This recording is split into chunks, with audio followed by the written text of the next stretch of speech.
Hola, mi nombre es Adrián y hoy hablaremos de las aplicaciones de las integrales dobles. En el contenido de este video vamos a analizar la introducción, veremos un poco acerca del volumen, la inercia, la masa y el centro de masa. Introducción.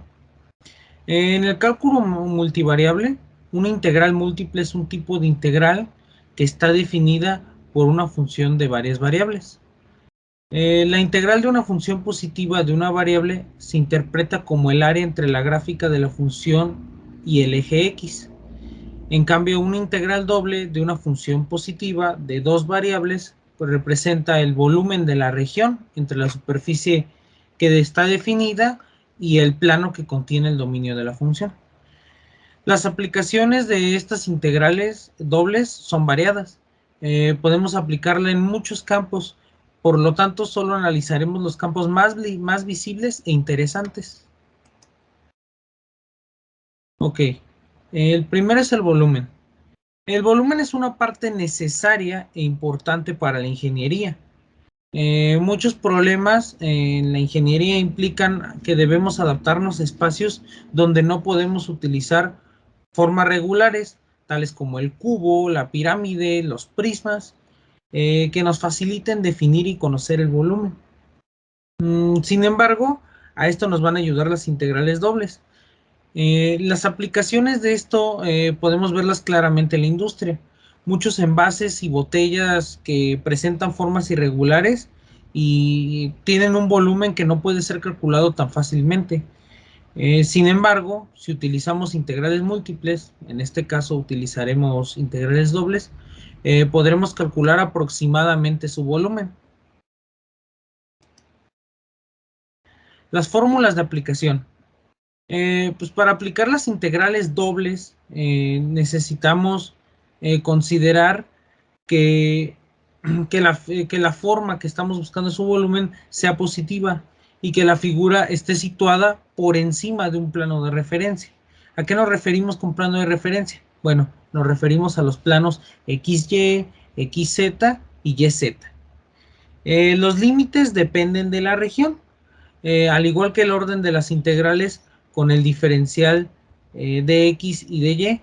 Esto normalmente nos lo va a proporcionar el problema de aplicación, o en su caso tendremos que analizar lo que queremos calcular para saber cómo acomodar cada uno de estos. Podemos destacar que se puede realizar el cálculo del volumen por integrales dobles utilizando coordenadas polares. En este caso tenemos una figura ilustrativa de una forma irregular de la cual nosotros vamos a calcular su volumen. En este caso, pues no podemos darle una forma definida, sin embargo tenemos una función. Tenemos una función que define esta figura. Por lo tanto, podemos aplicar la integral doble para conocer su volumen y posteriormente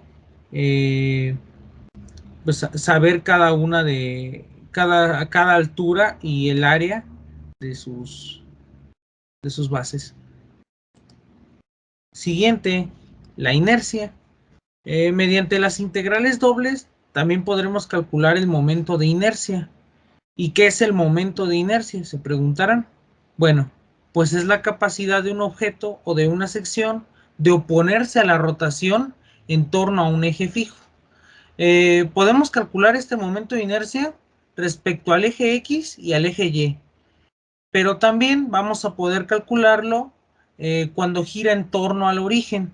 Esto se le conoce como inercia polar.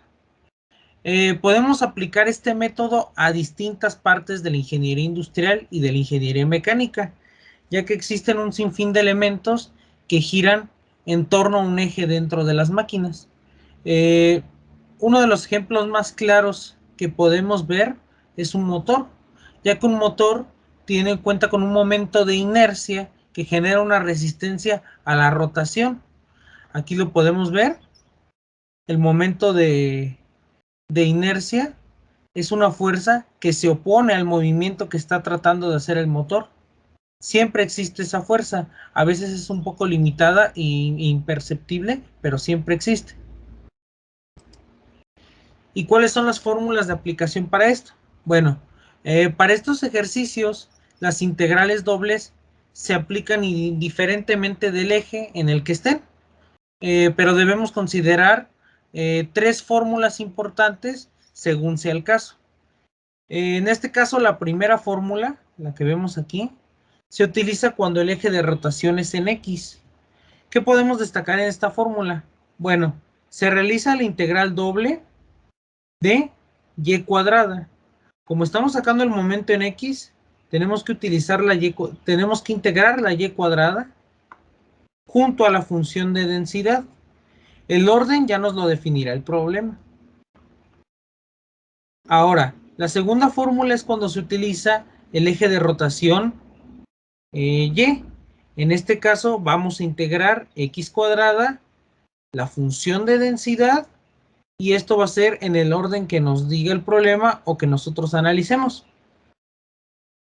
Por último, ¿qué pasa cuando esta rota en el origen? Bueno, en este caso vamos a tener que sumar el resultado del momento de inercia cuando el eje de rotación es X y el momento de inercia cuando el eje de rotación es Y. Sumando ambos, podremos calcular el momento de inercia en el origen.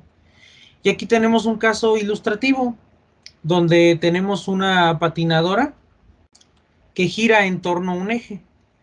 Cuando abre los brazos la patinadora, el momento de inercia aumenta, por lo que su velocidad disminuye.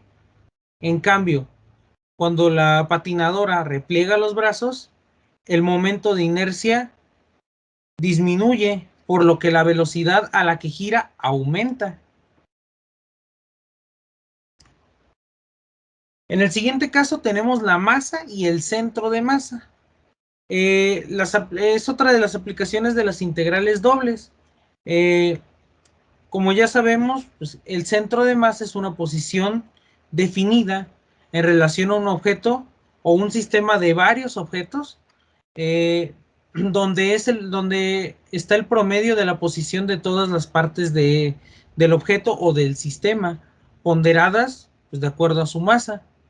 Eh, para ver un poco más sencillo esta definición, se refiere al punto donde el sistema encuentra un equilibrio de fuerzas. Dentro de las aplicaciones que tenemos, también podemos considerar el cálculo de la masa y el momento en X e Y. Las aplicaciones de estos son muy importantes para la ingeniería civil.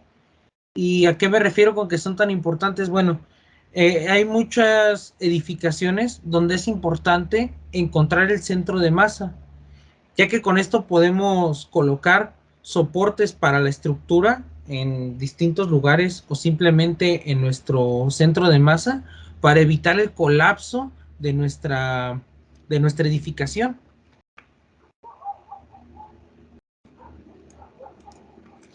¿Y qué fórmulas vamos a utilizar? Bueno, pues el uso de las integrales dobles en este problema se basa en calcular cuatro cosas. La masa, calcularemos los momentos en X e y por último las coordenadas de nuestro centro de masa. Debemos tener en cuenta para estas fórmulas que como aquí les muestro, que P, al igual que las anteriores, es la función de la densidad. M es la masa. Mx se refiere al momento en X. M subíndice Y también se refiere al momento, pero en Y. Y Cm son las coordenadas de nuestro centro de masa. En la primera fórmula, como ya les mencioné, vamos a determinar la masa con la integral doble de la función de densidad. El orden nos lo definirá el problema o la situación que nosotros veamos. Posteriormente tenemos el momento en X. El momento en X consiste en la integral doble, y ya que estamos calculando el momento en X, va a ser la integral de Y por la función de la densidad la función de densidad y de nuevo vamos a considerar el orden según el problema que estemos analizando. Lo mismo pasa con el momento en Y. Aquí vamos a integrar X, la función de densidad y pues eso se va a hacer conforme analicemos el problema. Por último, pues tenemos las coordenadas del centro de masa. Las coordenadas del centro de masa se definen con los momentos ya calculados divididos entre la masa, de esta forma. Por último, tenemos aquí un ejemplo. Claramente podemos ver que las edificaciones se encuentran inclinadas, ¿no? Pero, ¿qué hay en esos puntos rojos que están marcados en la imagen? Bueno, esos puntos rojos representan su centro de masa. ¿Y esto de qué sirve? Bueno, como ya sabemos, una estructura o edificación se compone de varias partes. Entonces, esto sería un sistema de objetos. Ese sistema de objetos cuenta con un centro de masa, que es el que está indicado con el punto rojo para ambas edificaciones. El punto rojo es el centro de masa que está en equilibrio, por lo que evita que las estructuras caigan a pesar de que claramente se ven inclinadas. Encontrar el centro de masa puede darnos resultados que podríamos clasificar como mágicos, porque hacen ver ilusiones muy llamativas, ¿verdad? Normalmente estamos acostumbrados a ver edificios verticales, completamente rectangulares, pero en este caso estamos viendo un edificio inclinado, lo cual pues es una maravilla de la ingeniería. Bueno, por mi parte sería todo. Me despido y agradezco este espacio para poder aprender más acerca de la aplicación del cálculo vectorial y multivariable en la ingeniería. Hasta luego.